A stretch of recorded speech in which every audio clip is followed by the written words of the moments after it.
Dan bulan Ramadan ini adalah seperti kita katakan tadi, berkaitan dengan fitrah, ujung-ujungnya adalah fitrah manusia.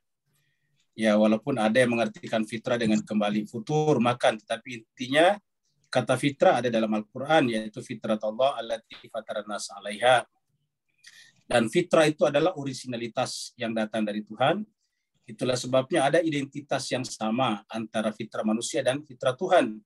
Sehingga kita bisa mengenal Tuhan melalui fitrah kita. Dengan kata-kata yang sangat terkenal, man arafa nafsahu faqad arafa rabbahu. Siapa yang mengenal dirinya, maka dia akan mengenal Tuhannya. Nah, Ramadan ini adalah sebuah bulan yang di dalamnya ada perjuangan untuk mengenal diri kita. Bukan hanya itu, jemaah sekalian, bahkan Ramadan adalah perjuangan untuk melawan berbagai macam kehendak-kehendak duniawi yang bisa digunakan instrumen oleh pihak-pihak lain untuk kemudian membuat umat Islam bertekuk lutut. Itulah sebabnya Imam Khomeini pernah berkata dengan kata-kata yang singkat tetapi sangat kuat momentumnya, sangat kuat gemanya. Beliau berkata, kalau mereka mengembargo kita, kalau mereka menyangsi kita secara ekonomi, ketahuilah bahwa kita adalah anak-anak Ramadan. Tapi kalau mereka memerangi kita, ketahuilah bahwa kita adalah anak-anak Karbala. Saya kira jemaah sekalian dua kalimat ini sangat penting, yaitu anak Ramadan dan anak Karbala. Oleh sebab itulah jemaah sekalian kita hadirkan Ustadz kita, Ustadz Dr. Amar Fauzi Riyadi, untuk memberikan perspektif yang lebih luas dan dalam berkenaan dengan Ramadan dan kaitannya dengan filsafat diri. Jadi kita berikan tema membedah Ramadan, memahami filsafat diri.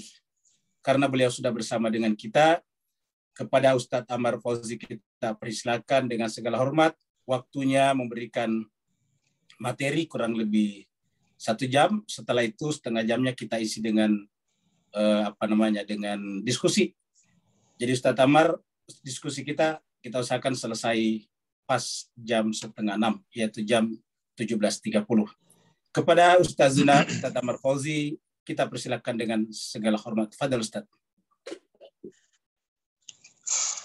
Baik, bismillahirrahmanirrahim.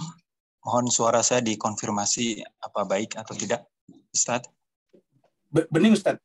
Alhamdulillah. Baik, bismillahirrahmanirrahim.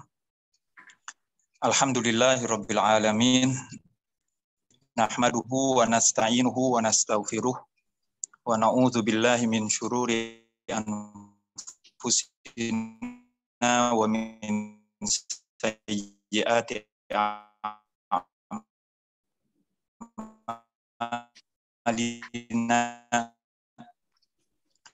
Man yahdihillahu may yudlil Allahumma shalli ala Muhammad wa ala ali Muhammad kama shallaita ala Ibrahim wa ala ali Ibrahim fil alamin innaka Hamidum Majid.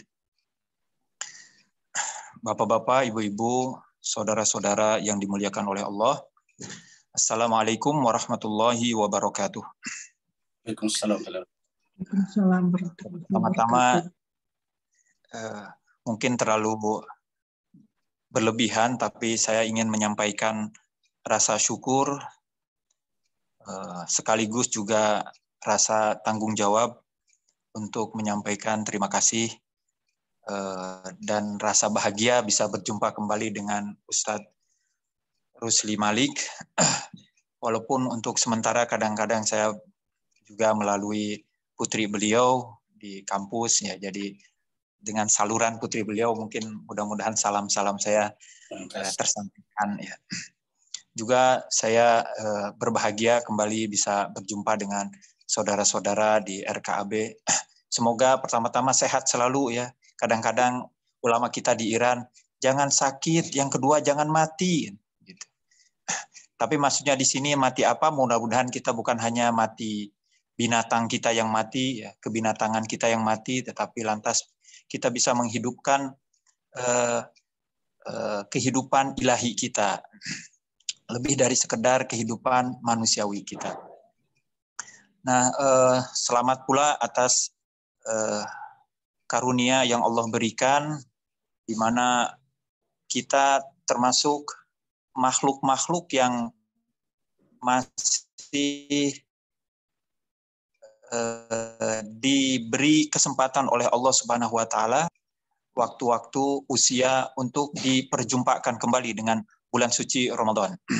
Kita menutup tahun lalu dengan doa-doa, di antaranya, ya Allah, berikanlah taufik, kesuksesan, keberhasilan, kesempatan untuk menjumpai bulan suci haji, Zulhijjah. Kemudian kita sambung kembali doa itu dengan, ya Allah, berikanlah kami kesempatan untuk menjumpai kembali bulan suci Ramadan.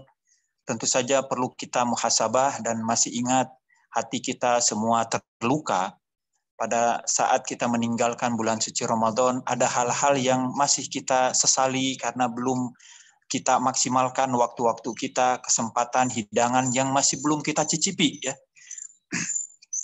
Pintu-pintu yang dibukakan oleh Allah, pintu-pintu surga yang masih belum kita dekati sebagian, atau bahkan belenggu-belenggu setan yang sudah Allah ikat ternyata kita buka oleh maksiat kita, oleh keteledoran kita. Semoga pada bulan Ramadan ini kita bisa maksimalkan setan-setan yang dibelenggu oleh Allah Subhanahu wa taala betul-betul tidak kita buka belenggunya.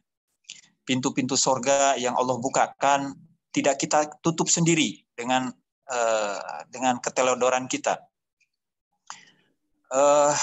Tema yang diangkat hari ini sebetulnya berat sekali, ya, karena sungguh Ustadz, ini bukan kapasitas saya berbicara tentang hakikat manusia, tapi terakhir juga saya menata kembali rak-rak buku saya karena sudah berubah, di mana tafsir Al-Barru ini, gitu. Masih tetap saja 1 jilid, mudah-mudahan sudah ada yang terbit, ya, di juz berikutnya. Nah, yang menjadi kesukaan saya tentu saja tafsir Al-Fatihah, dan saya anjurkan kepada rekan-rekan, jadikanlah membaca sebagai bagian dari hidup kita. Dan tidak ada bacaan yang terbaik, apalagi di bulan suci Ramadan, selain kita membaca Al-Quran. Dan yang kedua, tahapan yang kedua, yaitu tidak ada bacaan yang terbaik setelah Al-Quran, yaitu hadis Nabi. Dan yang ketiga, tidak ada bacaan yang terquran dan hadis kecuali tafsiran-tafsiran yang terkait dengan Al-Quran dan hadis. Kita membacanya supaya dan para ulama kita, tafsir kita, termasuk tafsir yang ataupun tafsir dan terjemahan yang lain, bisa membantu pemahaman kita untuk kalau kata-kata Allah, terbantu dengan ayat yang dikemukakan oleh Ustadz kita, yaitu ayat fitrah. Dan rekan-rekan tentu bisa membuka ayat tadi, fitratullah allati fataran nasa 'alaiha. Itulah bentuk penciptaan kita. Jadi kalau kita ditanya kira-kira otentisitas, identitas asli kita ada di mana, Al-Quran menyebutkan ada di fitrah. Tetapi uniknya di ayat itu, fitrah ini dinisbatkan kepada Allah Subhanahu wa taala. Jadi kita hanya akan mendapatkan identitas kita sepenuhnya apabila kita hubungkan hidup kita, potensi kita, kapasitas kita kepada Allah Subhanahu wa taala. Nah, fitrah inilah yang lantas dideskripsikan selanjutnya tidak akan berubah. Nah, sudah sangat tepat sekali apabila kita berbicara filsafat diri, ya, filsafat suci Ramadan, maka akan tepat kalau kita merujuk kepada Al-Quran. Dan salah satu jawaban Al-Quran adalah fitrah. Nah, salah satu kandungan fitrah, salah satu nilai fitrah, yaitu cinta. Imam Khomeini bahkan menekan selain cinta, yaitu benci. Tetapi benci ditempatkan sebagai kualitas kedua setelah cinta. Kualitas kedua dari fitrah yaitu benci. Sementara kualitas pertama dari fitrah kita, yaitu cinta. Kita pertama kali dalam kondisi normal mencintai. Lantas terjadi atau memiliki perasaan benci karena mencintai. Jadi bukan karena benci dulu lantas kita mencintai, tidak. Apapun ekspresi ungkapan kebencian kita, sesungguhnya berasal dari kecintaan kita, karena kegemasan kita, karena greget kita. Ya, greget itu ungkap dari cinta. Akhirnya kemudian kadang-kadang kita mengekspresikannya bahkan dengan kebencian. Jadi di dalam kebencian itu pun terdapat cinta. Semuanya kembali kepada cinta. Jadi kita bisa membaca karya-karya Imam Khomeini baik di 40 hadis ya ataupun di Junudul Aqli wal Jahl, bala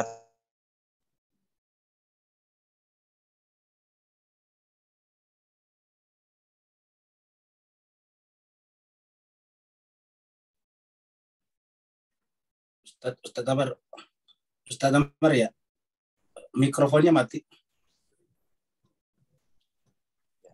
Kayaknya Ustaz. Ya, ini terputus tadi. Oh iya.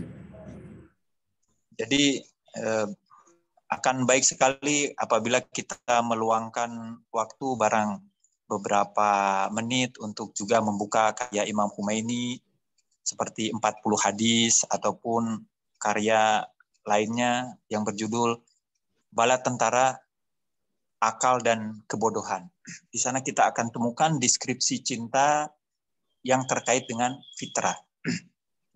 Nah, cinta ini pula yang kalau kita bicara tentang filsafat, tentu suka atau tidak, kita akan membicarakan juga cinta. Karena di dalam filsafat pasti ada cinta.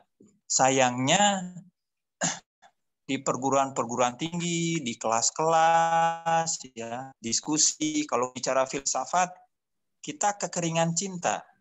Dulu orang semangat membicarakan ilmu pengetahuan karena didasari oleh cinta. Tetapi juga selain cinta, di sana ada kebijaksanaan. Jadi sudah sangat baik sekali ya di bulan Ramadan ini kita merujuk kepada Al-Quran untuk mengenali diri kita sendiri melalui filsafat, artinya melalui cinta. Dan tidak ada cara lain yaitu kecuali dengan fitrah. Tetapi ternyata di dalam filsafat ada nilai lain, yaitu kebijaksanaan. Bukan hanya cinta diri, tetapi juga kebijaksanaan diri. Yaitu kebenaran-kebenaran, kebaikan-kebaikan yang sudah kita bawa sejak awal kali kita dilahirkan. Nilai-nilai tadi sudah merupakan bawaan kita. Jadi saat kita menyadari bahwa kita manusia, tanaan, yaitu kebenaran, kebaikan, kan perlu kita menunggu ada orang mengajarkan kepada kita. Tidak harus kita menunggu kelas dibuka kemudian kita belajar kemerdekaan itu bagian dari diri kita atau bukan. Tidak, sekedar kita kembali kepada mata hati kita, kepada fitrah kita, sudah cukup untuk lantas kita mendapatkan pesan, ya, menangkap pesan bahwa kita menyukai kebenaran, kita menyukai kebijaksanaan, kita menyukai keadilan, kita menginginkan kemerdekaan. Nah, karena itu di ayat Al-Quran bunyinya cukup jelas sekali ya. Balil insanu ala nafsihi basirah walau alqa ma'adzirah. Bahwa dalam diri manusia itu ada mata hati yang mengawasi diri kita, yang memberikan pesan-pesan kepada diri kita. Kalau kita berbohong, itu ada gejolak yang batin yang kita rasakan tidak nyaman. Nah, itu sudah teguran-teguran. Dan biasanya kita akan merasakannya pada kali pertama. Kalau 2 kali kita melakukan keburukan, nah semakin redup itu ya, kurang frekuensinya. 3 kali, 4 kali, tambah redup lagi. Jadi kita bertahan, kita tahan supaya kembali normal, suara fitrah kita kencang, lantang, mata batin kita tajam, sehingga kita bisa menahan diri. Walau alqa ma'adzirah, sekalipun terpaksa karena demi maslahat, karena ini dan lain sebagainya, tapi mata hati ini nggak nggak bisa dibohongi. Itu kebenaran yang ada dalam diri kita. Jadi filsafat ini ya bagian dari diri kita. Mau diartikan cinta, ya memang kita cinta diri sendiri. Dan itu ada dalam fitrah kita. Mau kita lengkapi dengan kebijaksanaan, dan ada nilai-nilai kebijaksanaan, ada nilai-nilai kebenaran yang sudah bisa kita dengar. Sekedar kita mau tulus kepada diri sendiri. Hanya saja kita kadang-kadang angkuh, ya, sombong pada diri sendiri, sehingga kita tidak mau mendengar. Ini yang akan menghambat ketulusan kita untuk menangkap lantas kebijaksanaan, nilai-nilai kebenaran yang ada dalam diri kita sendiri. Nah, cinta ini bertahap-tahap, ya, bertingkat-tingkat. Dan mudah-mudahan di Ramadan ini, dengan puasa ini, kita bisa meningkatkan kualitas cinta kita atau tingkatan cinta kita. Minimal Imam Khomeini membedakan, ya, memperingkatkan cinta itu pada 3 level, pada 3 tingkatan. Nah, terserah kita mau berada di mana, ini pilihan kita, ya. Tapi Imam Khomeini mengajak kita supaya kita berada di tingkatan tertinggi dari cinta. Walaupun memang penjelasan Imam Khomeini tidak secara langsung, ya, terkait dengan tingkatan-tingkatan cinta ini. Beliau ketika menjelaskan politik kepada 3 tingkatan, ada politik kebinatangan, ada politik kemanusiaan, ada politik keilahian. Nah, saya kira bentuk ini, pembagian ini juga bisa kita terapkan saat kita ingin mengenal diri kita. Bahwa hidup kita itu juga ada pada 3 tingkatan. Apakah kita hidup sebagai binatang, berhenti sekedar kita makan, minum, memenuhi nafsu biologis kita, kebutuhan biologis kita, atau kita ingin lebih dari itu. Jadi kalau kita berpikir sekarang untuk menempuh pendidikan dalam rangka menyejahterakan aspek-aspek biologis, dalam rangka makan enak, dalam rangka minum enak, membina keluarga dalam rangka kesejahteraan hanya pada tingkatan biologis saja, kebutuhan materi, maka sebetulnya kita sedang menjalani pendidikan dan berkeluarga kita pada tingkatan binatang. Nah, ada pula tingkatan yang di atas itu, yaitu kehidupan kita sebagai manusia. Kita hidup sebagai manusia. Jadi betul bahwa kita punya nafsu makan, tapi nafsu makan kita tidak hanya sebatas makan saja. Jadi ada tujuan yang lebih utama dari itu. Kita makan bukan hanya untuk kenyang, kita minum bukan hanya untuk haus, ya. Lalu kita merasa puas dan lega.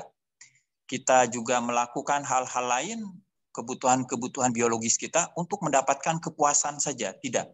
Tapi semua ini kita lakukan hidup kebinatangan kita dalam rangka kita memenuhi cita-cita lain, nilai-nilai yang lebih tinggi dari itu, yaitu nilai-nilai kemanusiaan. Apa nilai-nilai kemanusiaan? Yaitu nilai seperti kemerdekaan. Kita makan, minum untuk memperjuangkan kemerdekaan kita. Kita makan, minum, kita bekerja, kita belajar, kita mengajar, kita membentuk keluarga, kita mendidik saudara-saudara kita. Itu dalam rangka membangun kemerdekaan kita, dalam rangka membangun keadilan kita, dalam rangka melawan ketidakadilan, dalam rangka melindungi dan menjaga martabat serta harkat diri kita sendiri.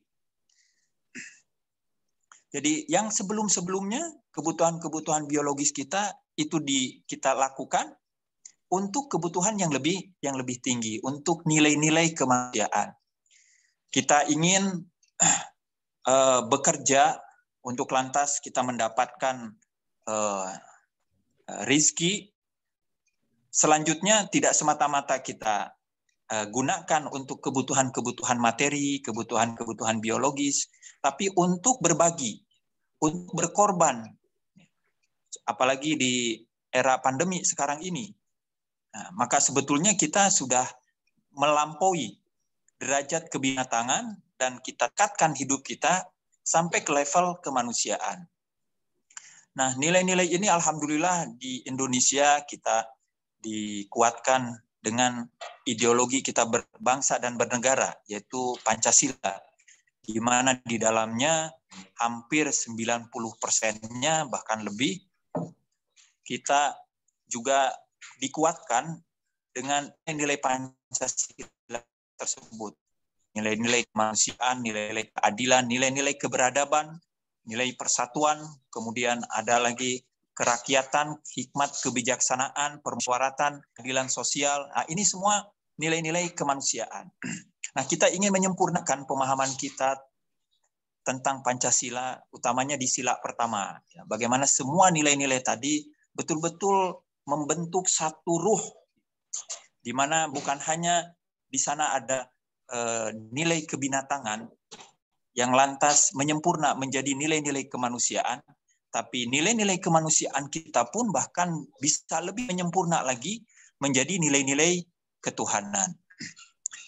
Maka pada tingkat nilai-nilai ketuhanan ini kita sudah tidak lagi merdeka, ya. Jadi kalau hidup kita sebagai manusia kita ingin merdeka, maka di tingkat yang lebih tinggi lagi, yaitu tingkatan keilahian, tingkatan ketuhanan, hidup kita justru cenderung tidak merdeka.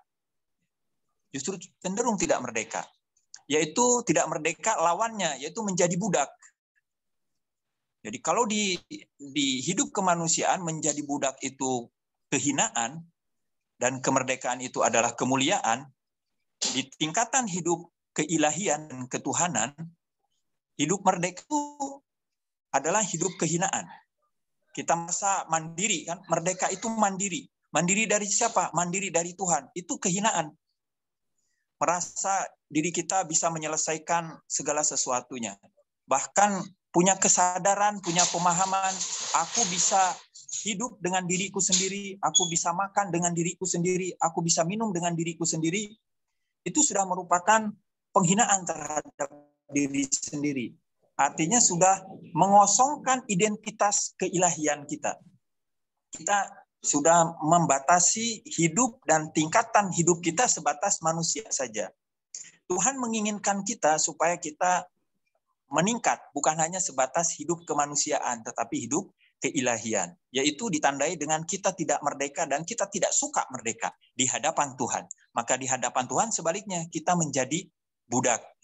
Sholawat kita, syahadah kita di awal tadi, ya, wa asyhadu alla ilaha illallah wa asyhadu anna Muhammadan abduhu. Ya, kita memberikan kesaksian kepada Nabi Muhammad, pertama-tama dia sebagai budak, karena itu derajat tertinggi manusia.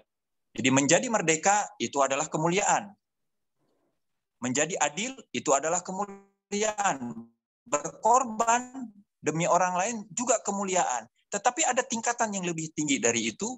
Bagaimana semua usaha kita, konsentrasi kita, fokus kita untuk membina kemerdekaan, membina keadilan, berkorban untuk orang lain adalah lillahi ta'ala. Lillahi ta'ala. Di sini kita bisa ingat bahwa puasa itu adalah milik aku. Artinya mari kita sama-sama niatkan semua hidup kita, semua pengorbanan kita, semua jerih payah kita, semua usaha kita hanya karena Allah Subhanahu wa Ta'ala. Hanya penekanannya kepada puasa secara lebih khusus bahwa puasa adalah milik aku. Ini untuk membina kita bahwa perbuatan-perbuatan lain pun yang kita lakukan secara bahkan terang-terangan, karena puasa ini kan rahasia, ya. Sifatnya menahan. Jadi tidak ada orang tahu. Nah, apalagi perbuatan-perbuatan ibadah-ibadah yang afirmatif, yang bisa dilihat oleh orang. Nah, itu justru tentu saja ya bisa didorong dengan kesadaran kita akan berpuasa. Nah, demikian juga ya adil. Misalnya, kalau hidup kita sebagai manusia, ya tentu kita mencintai nilai keadilan. Tapi kalau sudah kita tingkatkan derajat hidup kita sampai ke tingkatan ilahi, maka kita tidak lagi bercita-cita hidup adil. Tapi justru selanjutnya, bagaimana kita bukan berarti tidak ingin hidup adil, lantas kita suka ketidakadilan, bukan demikian. Tapi ada nilai yang lebih tinggi dari itu, yaitu ihsan. yaitu ihsan. Dan Allah Subhanahu, ini sifat Allah ya. Allah Subhanahu wa taala memperlakukan kita, bahkan sampai sekarang alhamdulillah kita diberi waktu 1 tahun lagi, diberi kesempatan 1 tahun lagi bertemu dengan Ramadan. Kira-kira kalau kita tanya apakah pantas ya Allah, atau pantas tidak kita menerima anugerah yaitu usia 1 tahun sehingga kita berjumpa lagi bulan suci Ramadan, diberi kesempatan oleh Allah untuk mencicipi hidangan di bulan suci Ramadan. Sementara dalam setahun ini kita lebih banyak maksiatnya, kita lebih banyak kurang ajarnya kepada Allah Subhanahu wa taala. Kita lebih banyak kelancangan kita. Jadi kalau kita kurang ajar kepada orang tua saja sulit kita bayangkan. Kita kurang ajar terhadap misalnya pejabat tinggi yang baik kepada kita, sulit kita bayangkan. Kita kurang ajar membalas dengan air tuba kebaikan orang ya, yang sangat baik kepada kita, itu sulit kita bayangkan. Tentu saja harusnya kita lebih sulit lagi membayangkan kekurang ajaran kita kepada zat yang maha sempurna, zat yang maha kasih sayangnya kepada kita. Tetapi justru kita bukan hanya sulit membayangkan, tapi justru kita melakukannya berkali-kali. Lantas tetap dia baik kepada kita. Nah, ini sifat Allah Subhanahu wa taala. Kalau Allah Subhanahu wa taala memberlakukan keadilan, tentu kita harusnya sudah hancur. Tentu harusnya kita karena kurang ajarnya sudah kelewatan, sudah luar biasa. Tetapi Allah tidak memberikan usia kepada kita bukan karena keadilan, tapi karena ihsan ya. Karena kebajikan. Karena kemurahan Allah Subhanahu wa taala. Begitu pula orang yang hidup seperti Tuhan melampaui nilai-nilai kemanusiaan sampai di tingkat ketuhanan, maka dia tidak lagi berbicara tentang keadilan, tetapi dia berbicara tentang ihsan, bicara tentang kemurahan hati. Apabila dia zalimi, dia tidak membalas dengan keadilan, yaitu dengan membalas kembali setimpal. Tidak begitu. Ayatnya juga sudah cukup jelas ya. Di beberapa surat dibunyikan bagaimana Allah Subhanahu wa taala mengatakan, berfirman, barang siapa yang berbuat keburukan maka akan dibalas. Barang siapa yang berbuat keburukan, man amila sayyi'atan, barang siapa yang berbuat keburukan tidak akan dibalas kecuali dengan setimpal. Itu nilai iklan. Tapi apabila kemudian dilanjutkan wa man afa wa aslaha, apabila mengampuni, yaitu menutupi, tidak menuntut balas, tetapi memaafkan. Bahkan sifat ahlul bait lebih dari itu. Bukan hanya memaafkan, tetapi bahkan membalas dengan kebaikan. Itu ihsan. Ya. Membalas dengan kebaikan. Membalas keburukan dengan kebaikan. Nah, semua ini, kita kembali hidup binatang berarti cinta binatang. Kita membangun diri kita dengan cinta binatangan, dan tentu cinta kita juga terarah kepada binatang-binatang. Kita mencintai orang, termasuk kita mencintai istri kita mencintai anak kita mencintai orang tua kita. Sebetulnya kita mencintai kebinatangan istri kita, kebinatangan anak kita, kebinatangan orang tua kita, ibu, bapak kita, kebinatangan guru-guru kita, kebinatangan sahabat-sahabat kita, bahkan kebinatangan pejabat-pejabat yang baik. Itu kebinatangan jabat. Kenapa? Karena kita berhubungan dengan mereka dari aspek kebinatangan kita. Kalau kita mencintai orang karena makan, kita mengharapkan ada sesuatu yang kita peroleh untuk kita makan, lalu kita menumpahkan cinta kita karena makan itu, maka sebetulnya kita sudah mencintai orang itu aspek kebinatangannya. Jadi betapa dia akan tersinggung sebetulnya ya. Cuma kita kan tidak mengungkapkan cinta kebinatangan kita. Jadi bagaimana kita menghormati orang lain ya dengan kita meningkatkan meninggalkan cinta kebinatangan dan naik sedikit satu level, yaitu cinta kemanusiaan. Nah, di tingkatan cinta kemanusiaan pun demikian ya. kalau kita sudah bisa membina diri kita, membangun diri kita dengan nilai-nilai kemanusiaan, maka ketika kita mencintai yang lain, entah manusia atau makhluk lain, sebetulnya kita sudah memperlakukan manusia, ya, orang-orang, anak kita, istri kita, orang tua kita, sahabat-sahabat kita sebagai manusia. Bahkan makhluk pun misalnya makanan yang dimakan oleh orang yang mencintai nilai-nilai kemanusiaan. Nasi yang dimakan oleh, ya, remeh-remeh yang dimakan oleh orang yang membina hidupnya dengan nilai-nilai kemanusiaan, maka sebetulnya dia sudah mengangkat martabat remeh tadi, nasi tadi, setingkat dengan kemanusiaan. Bayangkan, jadi kita semuanya tergantung kepada kita, memberi nilai kepada yang lain. Misalnya begini saja, terkait dengan remeh, saat kita makan sebentar lagi mungkin pada hari ini ada saudara-saudara yang melakukan puasa hati-hati, ya, Yaumus Syak, kita sahur dan kita buka puasa, kita tidak akan lepas dari nasi, kan. Nah, sebagai binatang, ya, kita akan makan sebanyak-banyaknya dengan nafsu kita, atau karena ego kita, ya, lantas kita nggak sisakan untuk orang lain, atau kita juga nggak habiskan. Pokoknya semau kita, mau kita habiskan atau tidak kita habiskan nasi itu. Tapi kalau manusia, dia akan menempatkan si remeh tadi, si nasi tadi sebagaimana manusia. Dia akan berdialog dengan remeh tadi. Sekiranya kamu remeh, misalnya, ya, ada sisa di piring kita, barang 1-2, ya. Kemudian kita anggap dia itu seperti kita yang bisa bicara, lalu kita berdialog. Kamu itu maunya dimakan apa nggak dimakan? Kamu itu kesempurnaannya ada di mana? Nah, dia mungkin akan merintih. Kenapa? Karena saudara-saudaraku, remeh-remehku yang lain sudah engkau makan. Dia berada di lambung kamu, dan lantas dia akan berubah menjadi energi yang lantas digunakan untuk ibadah kamu. Saya tertinggal di sini. Bila tidak engkau makan, saya berada di tong sampah, di tempat yang bau. Dan itu bukan keadilan bila engkau memperlakukan saya tidak dihabiskan. Jadi cara keadilan kita bahkan terhadap makan remeh itu bisa mengangkat posisi kecilnya sebuah remeh, martabatnya. Jadi kita bagaimana bisa adil memperlakukan remeh pun, oh kalau begitu harus kita habiskan, harus kita makan. Nah, jadi ini saja sudah bisa menata hidup kita, bagaimana bahkan bukan hanya mengangkat diri kita dari kebinatangan menjadi manusia, bahkan yang binatang itu jadi manusia gara-gara kita.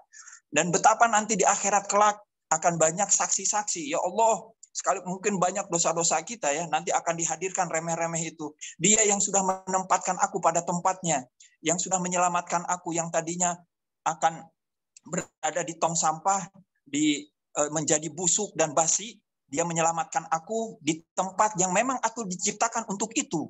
Kita tahu bahwa nasi itu diciptakan untuk kesempurnaannya adalah dimakan oleh kita. Jadi dia akan senang karena mencapai kesempurnaannya dan dibantu oleh kita, yaitu dengan memakan. Ini saja sudah menunjukkan nilai keadilan kita, dan lantas tentu saja ada nilai ekonomis, ada nilai penghematan dan lain sebagainya. Nah, dengan demikian maka hidup manusiawi yaitu cinta manusia. Cinta mengangkat semua hal menjadi manusia.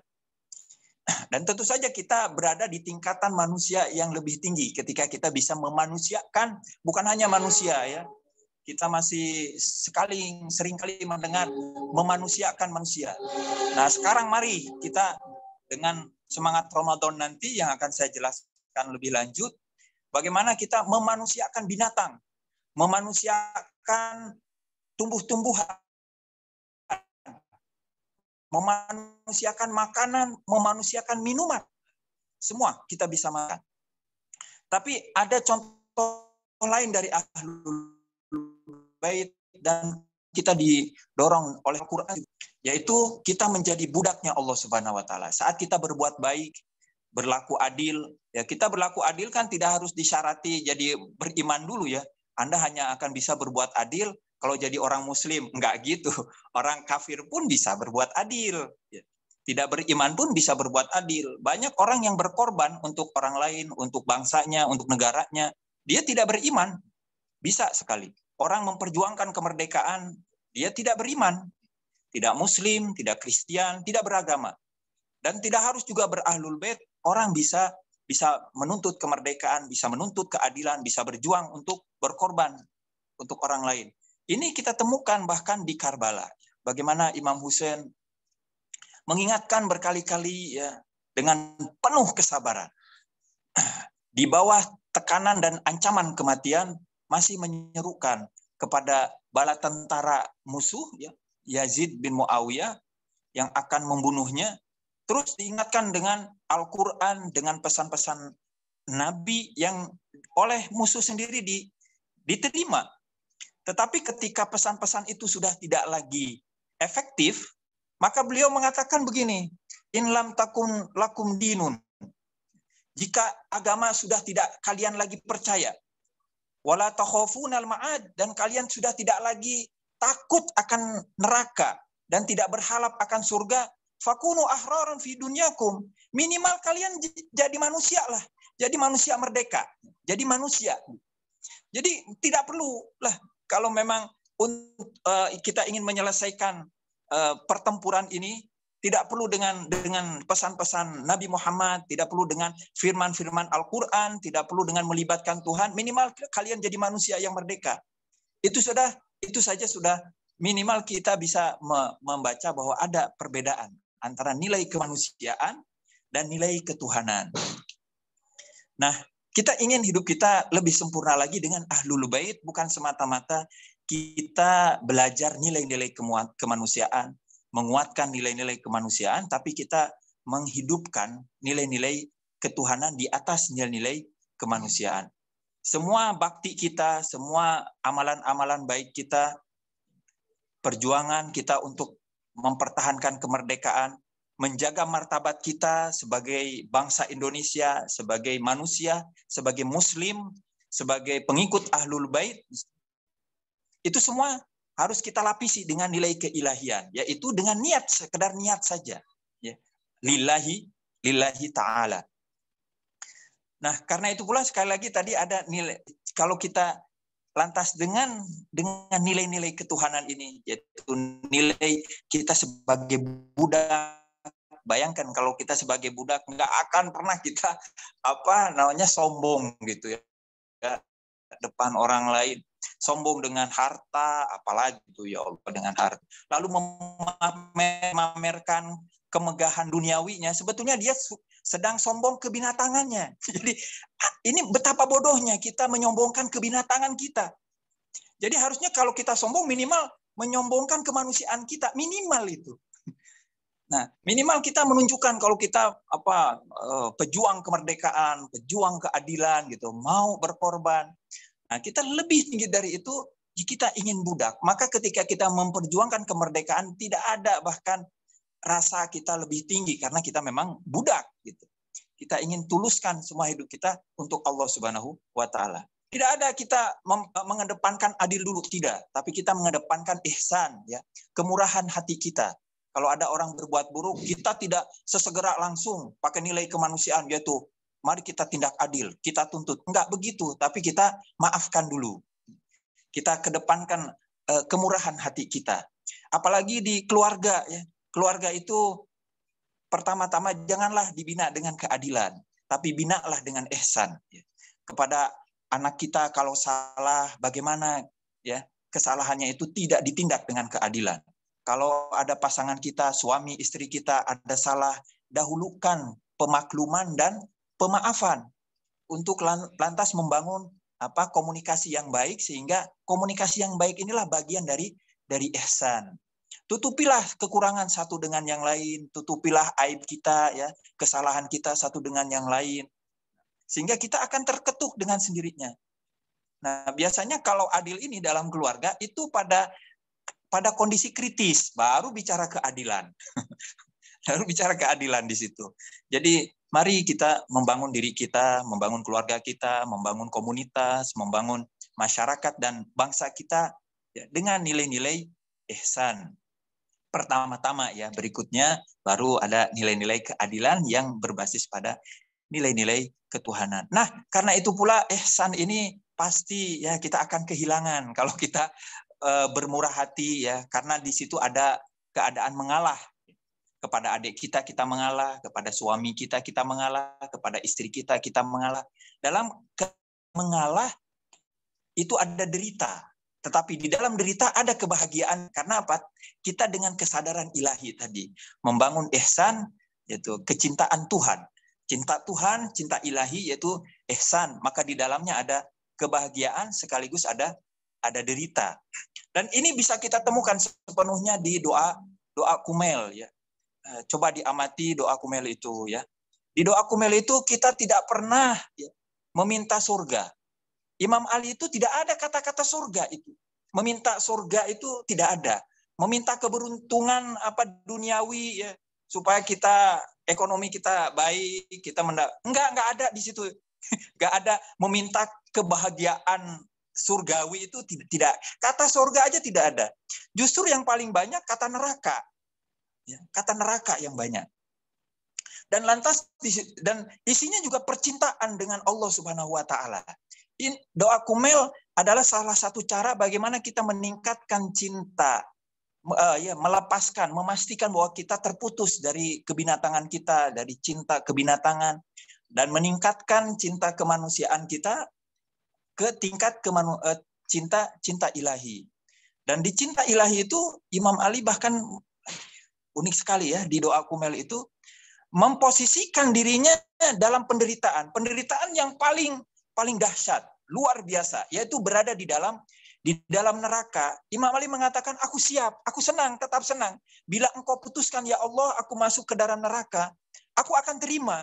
Jadi kalau kita misalnya nanti di hadapan Allah dibangkitkan, ya, kira Allah mengatakan, kamu apakah beribadah untuk aku? Lalu kita katakan, iya ya Allah untuk aku. Lantas Allah mengatakan, silahkan masuk surga. Kita akan senang. Tapi kalau Allah bilang, kamu tapi tidak akan mendapatkan surga. Kira-kira kita masih beribadah atau tidak ya? Umumnya mungkin kita, kalau nggak dapat ibadah ngapain juga kita capek-capek kan gitu. Tapi kalau ada orang di antara kita mungkin, enggak, aku tetap beribadah. Nanti kita diuji lagi oleh Allah. Kalau lantas engkau tetap ibadah dan engkau tidak berharap surga aku, apakah engkau siap untuk masuk neraka? Nah, ini lebih susah lagi. Tapi kalau pertanyaan ini ditanyakan kepada Imam Ali, spontan dia akan menjawab dengan sukacita, karena doa itu tidak akan disampaikan tanpa sukacita. Beliau menyampaikan dengan sukacita, itu munajat ya, rintihan rahasia dia dengan Allah Subhanahu wa taala. Ya Allah, sekiranya engkau memutuskan dengan segenap perjuanganku, penderitaanku di dunia, ternyata aku dihidupkan lagi dan untuk menderita di tempat yang paling menderita, yaitu di neraka, aku akan terima sepenuh-penuhnya dengan rasa bahagia, asalkan aku tetap bisa melihatmu. Asalkan masih terhubungnya pun bukan bersama, tapi hanya sekedar ada pandangan saja. Itu ungkapan dari Imam Ali alaihissalam, bagaimana kita ya cobalah mencoba-coba ya mau menderita, karena ini sudah diperagakan ya, diteladankan oleh Ahlul Bait dengan begitu konkret. Bahkan di Karbala, sepanjang kehidupan Imam Ali, sepanjang kehidupan Sayyidah Fatimah, sepanjang kehidupan Imam Hasan, Imam Husain di Karbala, semuanya penderitaan, tapi mereka menjalaninya dengan kebahagiaan. Nah, ini bentuk tinggi ya. Saya nyampaikan bukan berarti saya sudah mencapai sama sekali, tidak.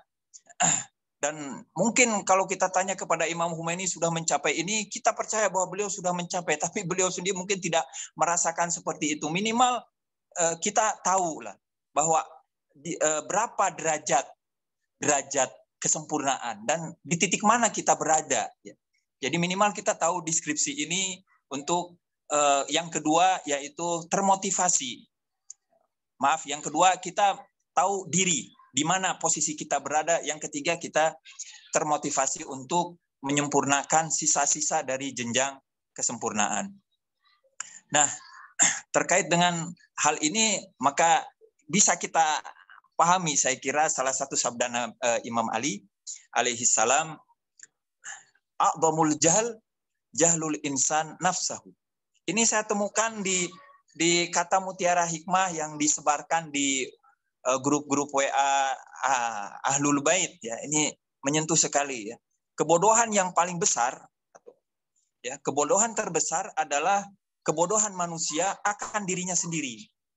Nah, minimal kita ya bisa mengurangi kebodohan kita dengan kita menyadari ada tingkat-tingkat cinta, ada tingkat-tingkat kehidupan kita selain juga kebinatangan dan kemanusiaan, yaitu nilai-nilai keilahian. Nah, yang perlu kita selanjutnya di sisa waktu 10 menit ini terkait dengan cinta ini, kapan kita bisa menyadari cinta itu ya? Kapan kita bisa menyadari kebijaksanaan yang sudah tertanam dalam diri kita? Cinta derajat 3 cinta itu untuk kita sadari itu kapan bisa kita pahami ya? Nah, ini tentu perlu kondisi ya. Kondisinya yaitu dalam kondisi tidak normal. Kalau kondisi normal kita ya kondisi biasa-biasa saja, semuanya baik-baik saja. Nah, biasanya kita terbuai dengan kondisi normal tadi, sehingga ya kita sudah merasa cukup, ini sudah yang baik. Dengan kebiasaan kita ini, hidup seperti ini, segalanya cukup, segalanya memadai, tidak ada yang susah. Tapi kalau kita dalam kondisi tidak normal, baru kita bisa mengoreksi. Nah, jadi senang-senanglah kita berada dalam ujian. Dan memang begitulah cinta itu. Cinta tidak akan muncul kalau tidak diuji. Kita juga bisa mengukur cinta kita berada di tingkatan mana kalau ada ujian. Karena itu dalam peribahasa Arab disebutkan al-bala lil wala. Bencana itu untuk cinta. Bencana itu untuk orang-orang yang memiliki cinta. Jadi ada satu buku dari Ayatullah Misbah Yazdi yang judulnya Ziboiye Shurur. Bahasa Parsi itu ya. Ziboiye Shurur. Keindahan bencana. Jadi orang sekarang mengeluh banyak ya di pandemi. Ada sebagian bahkan jadi ateisme ya, tidak percaya Tuhan, tidak lagi beragama karena ada pandemi, banyak korban bergelimpangan di berbagai negara. Ini berarti Tuhan tidak cinta. Katanya Misbah Yazdi, bencana-bencana ini bagi Misbah Yazdi, minimal penulis buku itu keindahan. Dan dalam budaya kita, budaya Ahlul Bait itu bukan hal yang baru, bahkan diungkapkan oleh perempuan. Sayyidah Zainab ketika ditanya, bagaimana engkau melihat pemandangan perlakuan yang Allah berikan kepada saudaramu, yaitu pembunuhan dan lain sebagainya di perang Karbala, Sayyidah Zainab mengatakan, ma ra'aitu illa jamila, aku tidak melihat kecuali keindahan. Bencana, tapi bencana yang indah. Nah, jadi terkait dengan ujian banyak hal ya, yang bisa tetap, banyak alasan yang bisa kita peroleh untuk kita menghadapi ujian, untuk kita menaklukkan ujian, bukan kita ditaklukkan oleh ujian. Nah, karena itu dalam ajaran Ahlul Bait, sebagai pengikut Ahlul Bait, disebutkan juga dalam banyak hadis dari banyak para imam, barang siapa yang mengikuti kami, maka siap-siaplah bencana sebagai jilbabnya.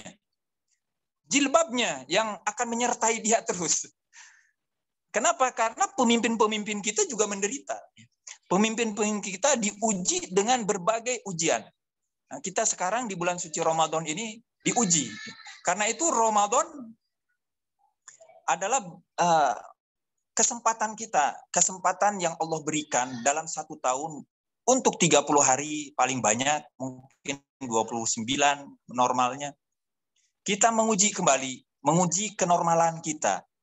Menguji apakah kita masih puas dengan sekedar hidup binatang, atau kita puas dengan sekedar hidup manusiawi, atau kita ingin meningkat kehidupan ilahi.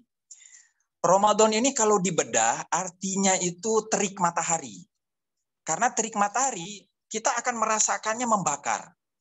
Nah, jadi kalau kita masuk ke Ramadan harusnya kita bisa membakar kebiasaan-kebiasaan kebinatangan kita.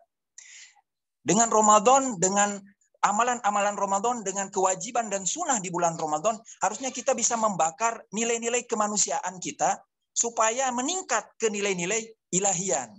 Kita sempurnakan. Dan ini juga dikuatkan dengan arti puasa, yaitu saum. Saum itu menahan diri. Bukan hanya kita bakar, kalau memang tidak terbakar, kita minimal menjaga jarak kita. Ya. Menjauhkan, menahan diri kita dari kebiasaan-kebiasaan kita yang sekarang ini, selama setahun ini, apa sudah ada peningkatan atau belum. Nah, kita menahan diri kita dari kebiasaan itu, yaitu menuju kebiasaan yang baru. Jadi kalau kebiasaan selama setahun ini ternyata makan minum kita nggak pakai bismillah, ternyata nggak pakai lillahi ta'ala, maka biasanya Ramadan akan menciptakan suasana di mana kita membaca doa dulu ya. Saat iftar kita membaca bersama-sama dengan keluarga, anak kita membaca doa iftar. Jadi Ramadan dan puasa yaitu sarana dari Allah Subhanahu wa taala untuk kita menahan diri dari kebiasaan-kebiasaan kebinatangan kita. Untuk kita meninggalkan identitas kebinatangan kita, atau dengan kata lain, bagaimana kita mencicipi semua hidangan-hidangan ilahi sehingga mengisi nilai-nilai nilai-nilai kebinatangan kita tidak harus dihilangkan ya. Nafsu-nafsu kita itu kan bekal dari Allah itu ya. Nafsu berkuasa pun itu dari Allah, bukan kita. Tapi bagaimana nafsu-nafsu ini bernilai ilahi. Demikian pula nilai-nilai kemanusiaan kita, yaitu nilai-nilai kemanusiaan yang ilahi. Saya ingin menghubungkan sekali lagi dengan kita yang beridentitas sebagai manusia Indonesia, akan lengkap ketuhanan kita kalau juga kita memperhatikan sila kedua, yaitu kemanusiaan. Ketuhanan kita adalah ketuhanan yang berkemanusiaan. Ketuhanan kita cinta kepada Tuhan, karena itu kita mencintai makhluk-makhluk Tuhan. Karena itu kita mencintai bangsa kita. Kita mencintai negeri kita. Dan kemanusiaan kita adalah kemanusiaan yang berketuhanan. Bukan semata-mata kemanusiaan saja sehingga kita jadi katakan nasionalis dalam pengertian politik. Bukan. Tapi kita betul-betul nasionalis yang beragama, yang bernilai kemanusiaan. Sehingga betul-betul pengorbanan kita bukan hanya pengorbanan untuk bumi pertiwi, tapi pengorbanan untuk Allah Subhanahu wa taala yang dampaknya untuk bumi pertiwi kita. Mudah-mudahan ini bermanfaat. Mohon maaf sekali lagi, ini hanyalah nasihat-nasihat untuk saya pribadi, untuk keluarga saya. Mudah-mudahan ini menjadi juga persiapan saya pribadi dan persiapan saudara-saudara. Saya hanya akan menutup dengan satu hadis dari Imam Ja'far Shadiq, ketika ada sekelompok orang datang jauh dari satu negeri. Lalu karena saat itu Imam Ja'far Shadiq berada di Madinah.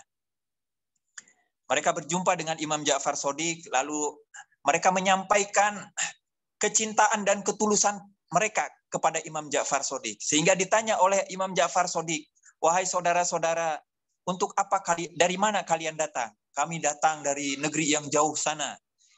Dalam riwayat tidak disebutkan negeri itu negeri apa.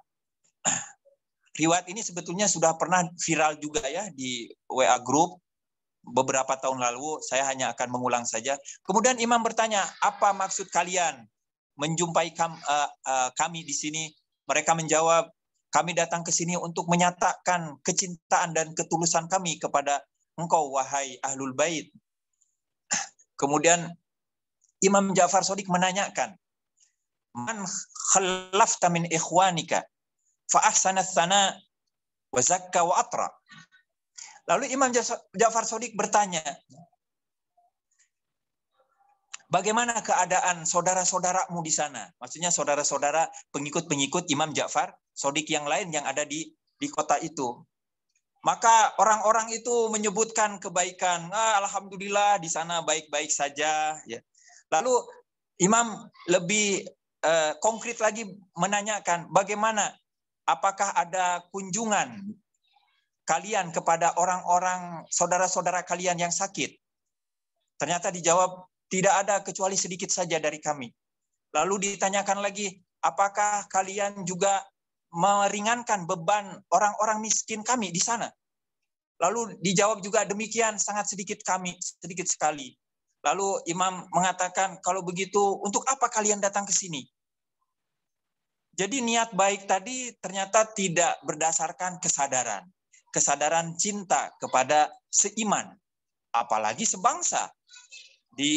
Ini menjadi acuan kita pada hari-hari ini, di mana saudara-saudara kita betul-betul berada dalam kesusahan, ya. Ustadz Rusli Malik tentu saja mungkin tiap malam, mungkin tiap hari mendapatkan kontak, ya, hubungan, keluhan dari ikhwan atas minimal kondisi ekonomi yang kesulitan.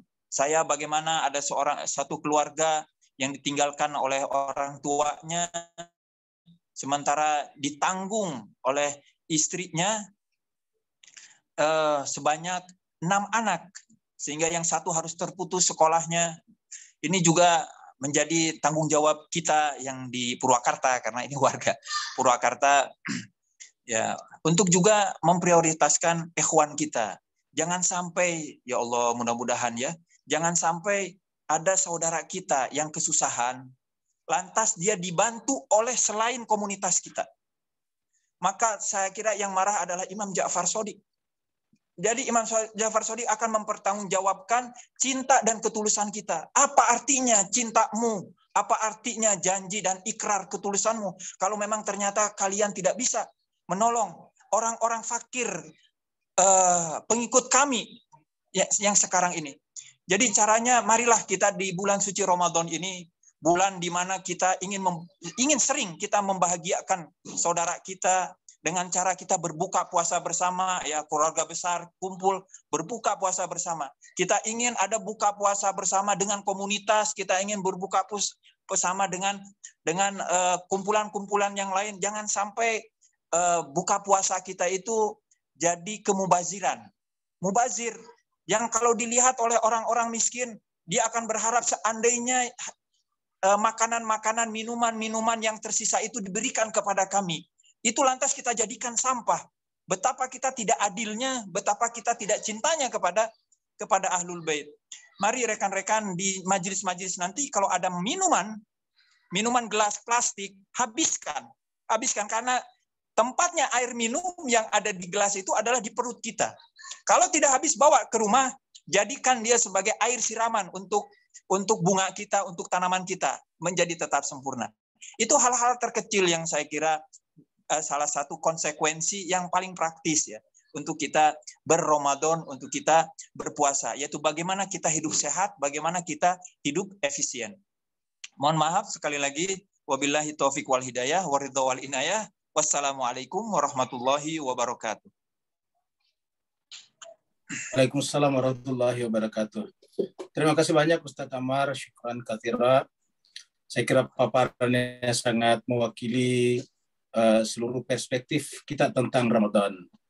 Dan jemaah sekalian, Nabi mengatakan bahwa betapa banyak orang berpuasa tidak dapat apa-apa dari puasanya kecuali lapar dan haus saja. Kamin shaimin laisa lahu min siyam ilal ju'i wal atash. Apa sebabnya? Karena mereka hanya berpuasa sampai di tingkat zahir saja. Tidak seperti yang dibicarakan Ustaz Ammar tadi sampai di tingkat batin yang kemudian kelihatan konsekuensi logisnya pada tataran sosial. Nah, jemaah sekalian berbahagia, kepada Bapak Ibu semuanya yang ingin berdiskusi dengan Ustadz Ammar, kita persilakan berdiskusi langsung saja. Jadi moderatornya adalah Ustadz Ammar sendiri. Kepada yang mau bertanya, dipersilakan. Silakan langsung. Ustadz, ada dua pertanyaan dari Pak Max, mau saya tampilkan? Oh ya, silakan. Ini tadi catatan saya. Silakan. Ini ada dua pertanyaan panjang-panjang. Silahkan, Ustadz. Ya, pertanyaan bagaimana? Oh, ini sepertinya tadi pernyataan dari Ustadz Rusli, terus yang kedua tadi pernyataan ini untuk Ustadz Ammar. Ya. Bawa kemana? Ya. Ya. Ini ya mungkin juga karena saya diuntungkan diuntungkan oleh opini yang dibentuk oleh Allah Subhanahu wa taala. Karena sesungguhnya opini itu tidak realistis ya dan bukan fakta. Tapi kam min sana'in jamilin lastu ahlan lahu nasyarta. Betapa banyak pujian-pujian yang diberikan oleh makhluk, oleh Allah melalui lisan makhluk yang sebetulnya bukan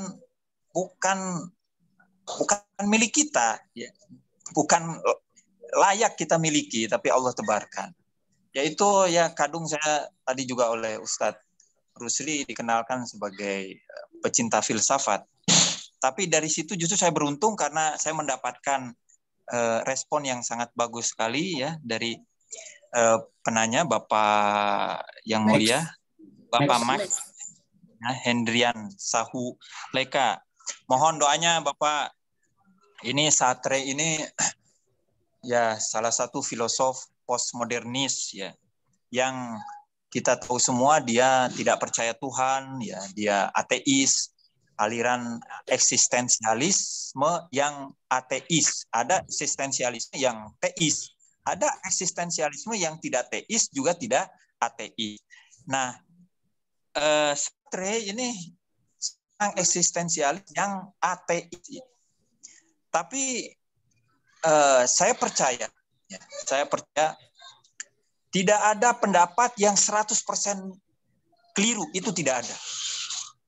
Pendapat loh ya, bukan sembarang ngomong, bukan sembarang tulis, bukan sembarang bicara. Tapi kalau ada pendapat itu tidak ada yang 100% keliru, tidak ada. Karena itu sekalipun yang keliru, katanya Imam Ali, sekalipun yang keliru, maksudnya bukan verbatim Imam Ali ya, bisa kita peroleh dari hikmah Imam Ali. Kalaupun ada yang 100% keliru, di dalam kekeliruan itu pun ada nilai positif. Karena itu belajarlah dari siapapun. Termasuk dari orang bodoh, termasuk dari orang yang tidak percaya Tuhan, yaitu dari Sartre. Ini ada pernyataan yang saya kira benar. Ya. Jadi bagaimana kita pertama-tama untuk memastikan bahwa kita meningkat, yaitu dengan kita berani mengatakan tidak. Mengatakan tidak itu yaitu respon negatif, yaitu menolak. Supaya kita merdeka, kan gitu. Kita ini jadi bangsa Indonesia yang merdeka, tidak akan kita memperoleh kemerdekaan kita, ya, memastikan dan mengafirmasi kemerdekaan kita, kecuali setelah kita menegasikan kebudakan kita. Kecuali setelah kita mengatakan tidak kepada penjajahan, kecuali setelah kita menegaskan tidak pada pemperbudakan dan kepada identitas kita sebagai budak. Jadi pertama-tama kita mau untuk tidak jadi budak. Kita tidak rela diperbudak, kita tidak mau jadi budak. Ini tidak ya. Ini negatif. Kemudian lantas kita punya kesempatan untuk membangun diri kita dengan nilai afirmatif, yaitu merdeka. Demikian pula kita terkait dengan pernyataan tidak ini juga tertuang ya dalam prinsip yang paling mendasar dalam Islam, yaitu la ilaha illallah ya, kalimat tauhid. Kalimat tauhid dibuka dengan kata tidak. La ilaha, tidak ada, tidak, yaitu menafikan Tuhan, kemudian kita mengafirmasi kecuali Allah Subhanahu wa taala. Karena itu tauhid yang sempurna adalah tauhid yang menghimpun kedua-duanya, yaitu iya, tidak juga iya, afirmatif juga negatif. Urutannya dimulai dengan negatif terlebih dahulu, tidak. Jadi perlu kita lengkapi selanjutnya ya. Kemanusiaan manusia adalah kemampuannya menindak, menyatakan tidak dan dilengkapi dengan iya, yaitu menyatakan negatif dan menyatakan selanjutnya menyatakan afirmatif, la ilaha illallah.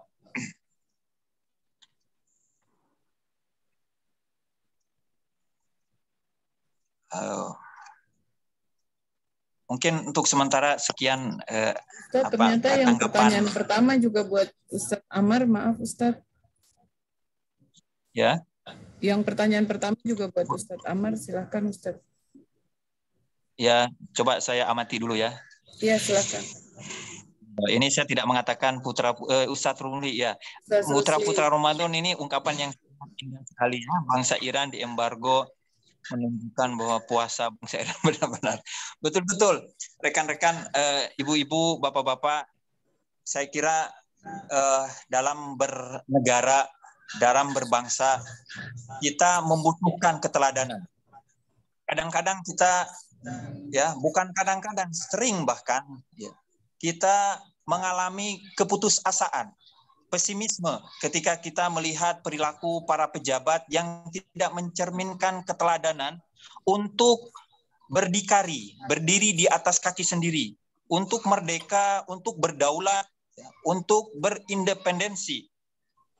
Karena itu kalau kita tidak menemukan keteladanan, referensi di dalam negeri kita sendiri, jangan lantas kita menjadi putus asa, ya, seolah-olah sudah tidak punya lagi solusi, tetapi kita dianjurkan untuk juga mencari keteladanan di luar negeri kita, di luar bangsa kita.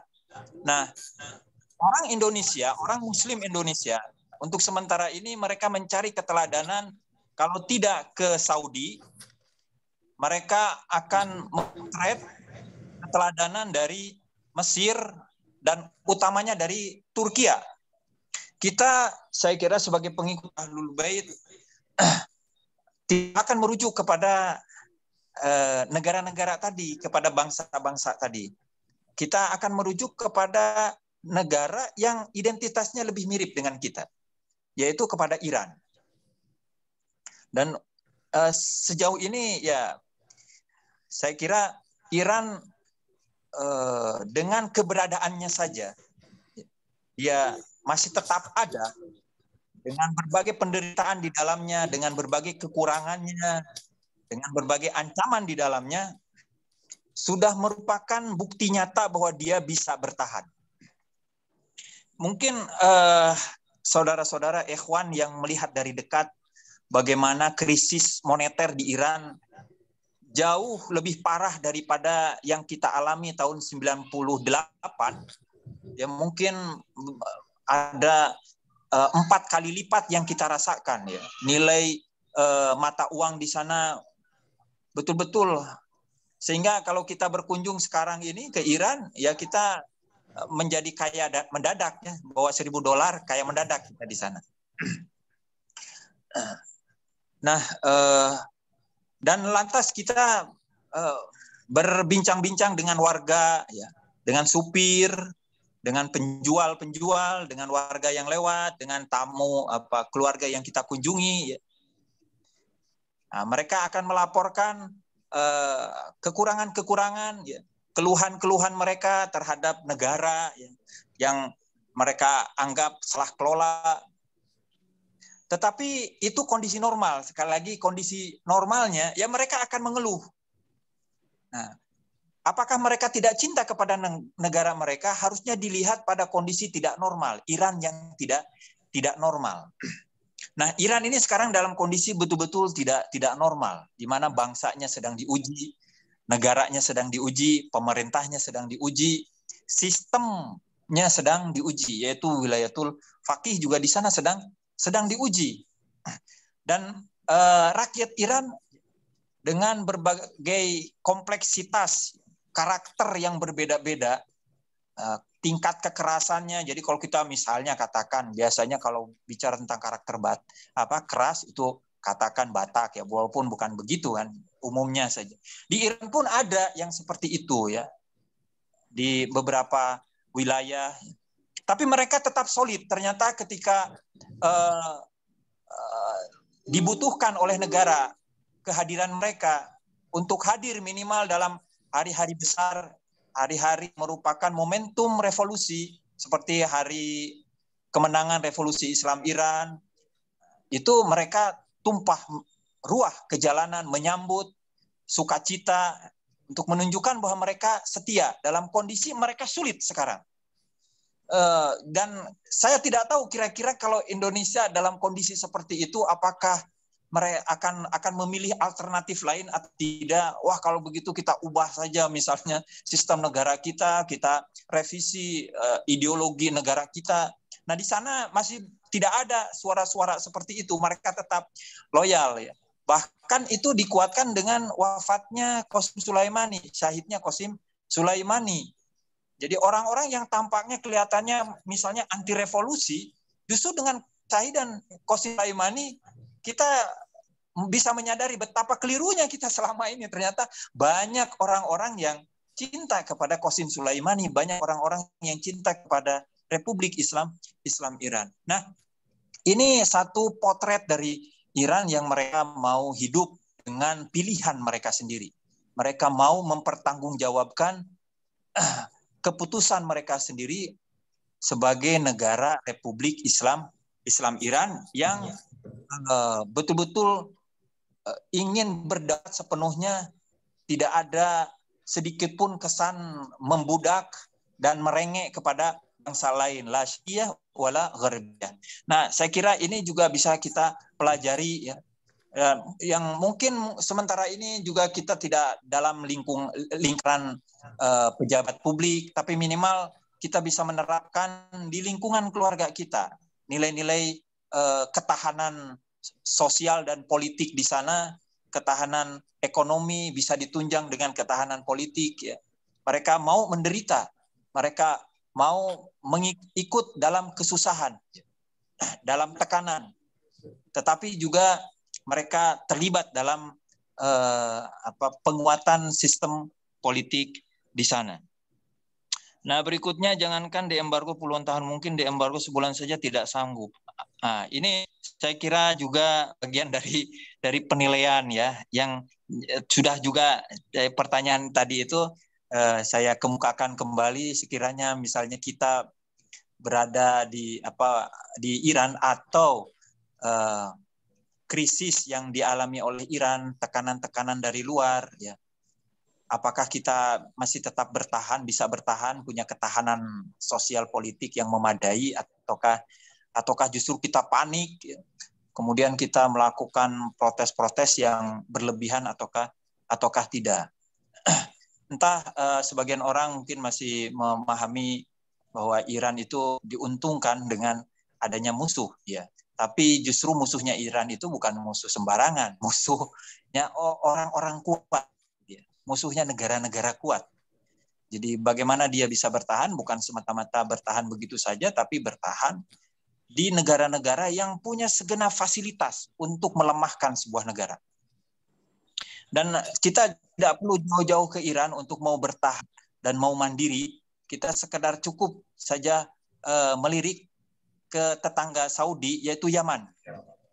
Yaman ini mazlum ya, karena berbagai alasan.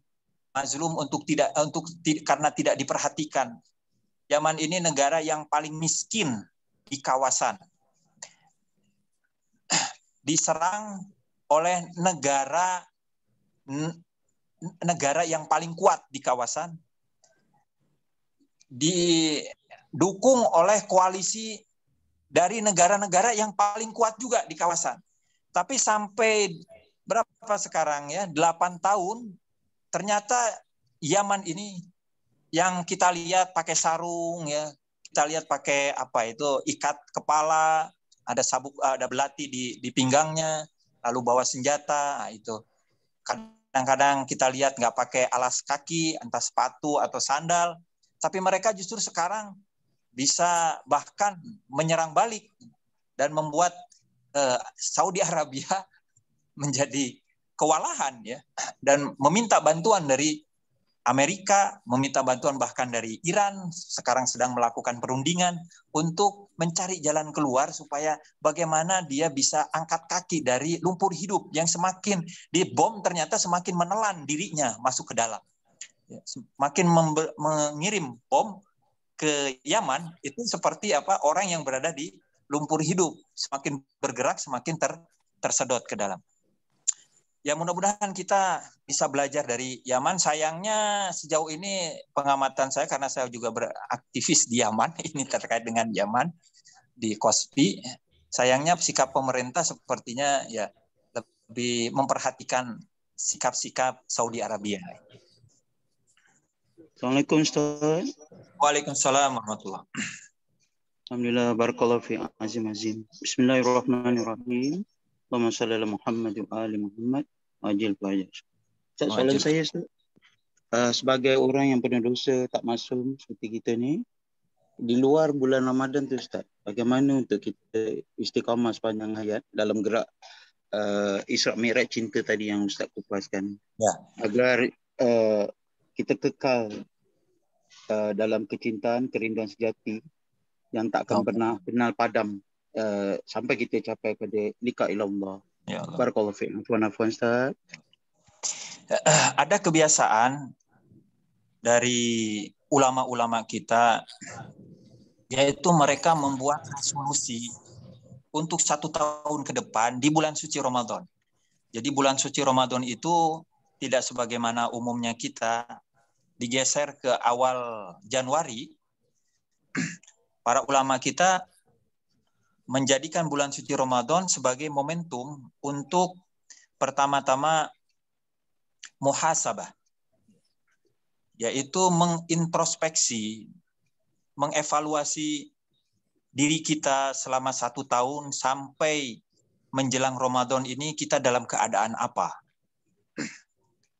Kalau terkait dengan cinta tadi, cinta kita masih binatang nggak ya? Hidup kita hidup binatang atau udah manusia? Kalau udah manusia, apa ada kecenderungan ke tingkatan ilahi atau tidak? Jadi kita perlu mengevaluasi untuk mengenal situasi kita sekarang, kondisi diri kita sendiri sekarang ini bagaimana. Kemudian selain muhasabah, lalu kemudian kita musyarotoh. Musyarotoh itu ya kita menetapkan agenda-agenda, ya, perencanaan kita ke depan. Nah, itu yang istilah kerennya yaitu membuat resolusi untuk 1 tahun kita ke depan, bahkan untuk sisa hidup kita ke depan. Dan Allah Subhanahu wa taala menyenangi cara yang seperti ini karena inilah bentuk dari kita minimal bertaubat, meninggalkan sesuatu yang buruk untuk digantikan dengan yang baik, atau meninggalkan yang baik untuk digantikan dengan yang lebih baik dan yang terbaik.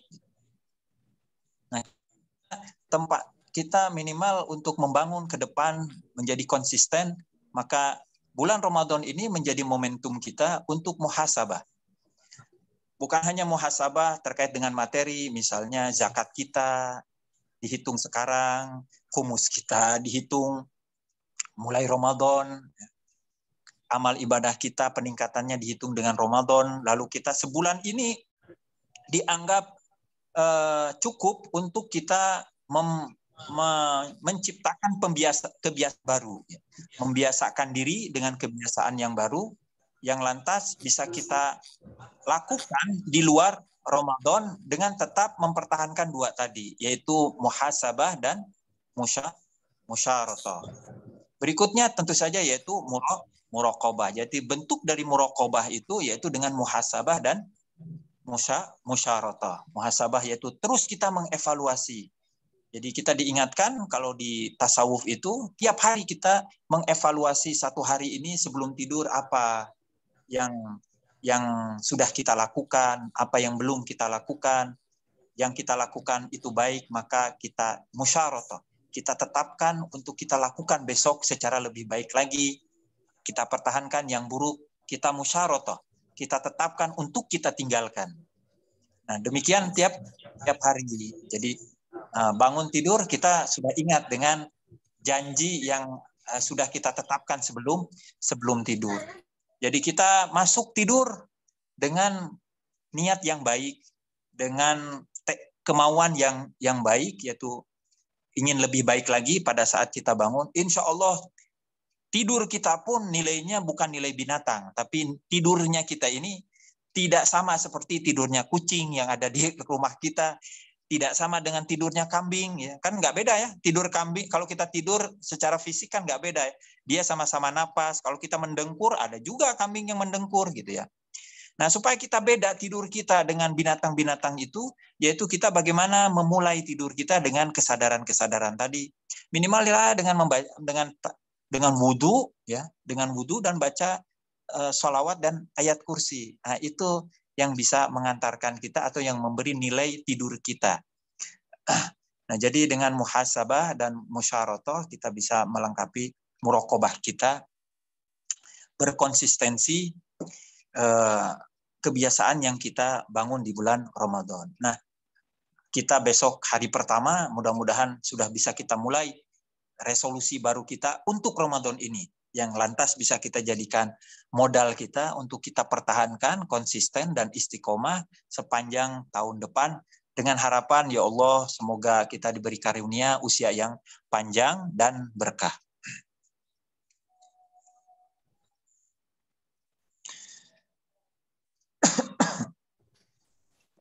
Ada yang mau bertanya langsung kepada Ustadz, silahkan.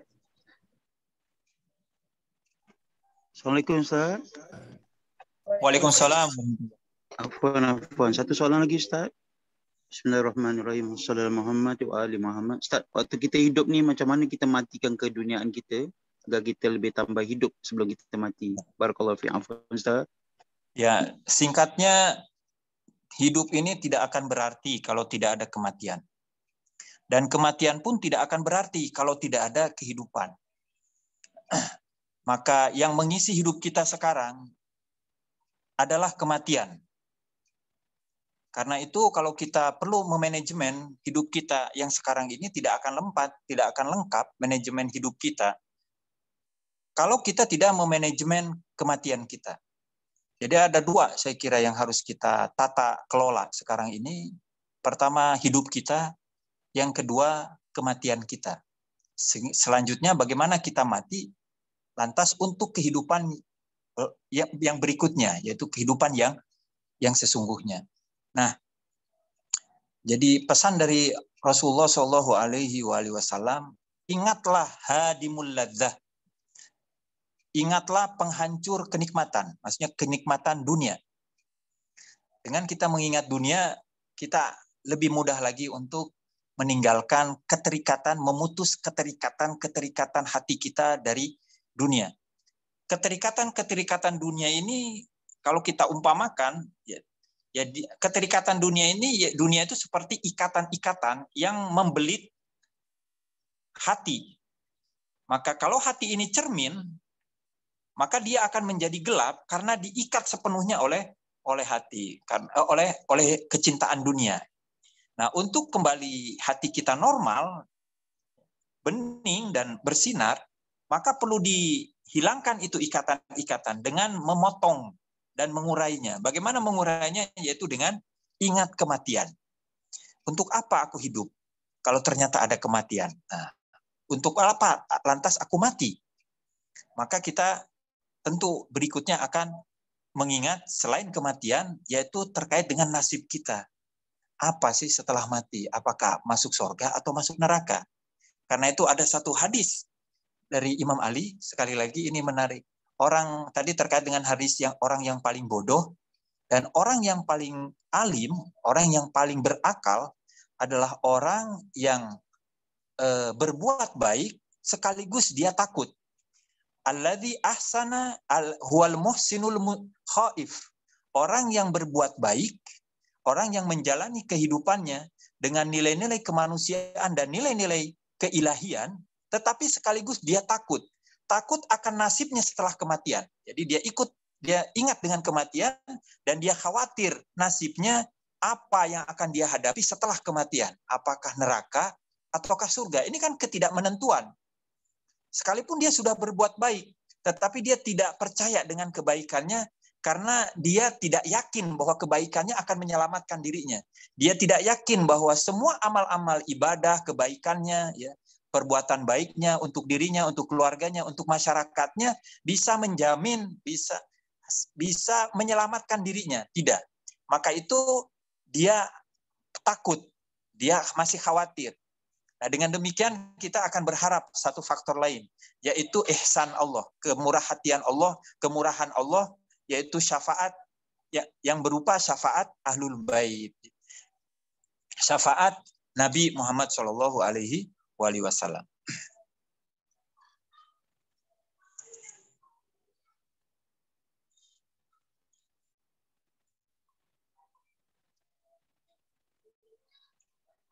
Baik, Apa masih ada pertanyaan? Kalau tidak ada, yang mau bertanya, saudara silakan.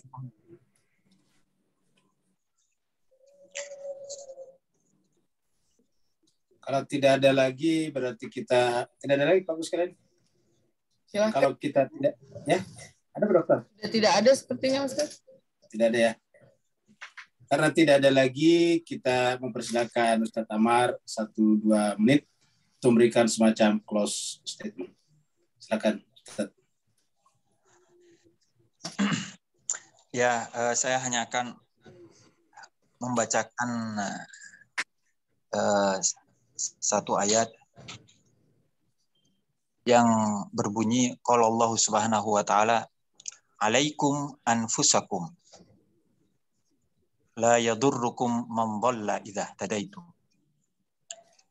Waspadailah diri kita, perhatikanlah diri kita, waspadailah diri kita, jagalah diri kita. La yadurrukum man dhalla idza tadaitum. Apapun kesesatan orang, apapun tanggapan orang, itu tidak akan mengubah sedikit pun petunjuk yang sudah kita berikan. Karena itu pertama-tama mari kita bangun kesadaran kita akan diri kita, jujur pada diri kita, jujur pada suara hati kita, di mana kita sedang berada, di posisi mana sekarang kita berada, ya, dan apa yang kita butuhkan selanjutnya. Mudah-mudahan Ramadan bisa menjadi momentum yang akan membantu kita untuk meningkatkan kualitas diri kita. Wassalamualaikum warahmatullahi wabarakatuh. Waalaikumsalam warahmatullahi wabarakatuh. Bapak Ibu sekalian, kita sama-sama menyampaikan terima kasih banyak, syukran katsira kepada Ustadz Amar. Saya juga menyampaikan terima kasih banyak. Ini pertama kali saya sampaikan setelah anak saya belajar di tempat beliau dan berhasil selesai S2-nya. Berkat dengan Ustadz Amar juga, terima kasih banyak telah membimbing putri kami. Semoga ilmu yang didapatkannya bermanfaat. Juga sekali berbahagia, menarik pembahasan Ustadz Amar, dan kita berharap Ustadz Amar tetap selalu bersedia bersama kita kapan-kapan nanti kita undang kembali. Terima kasih banyak Ustadz. Ya, Pan.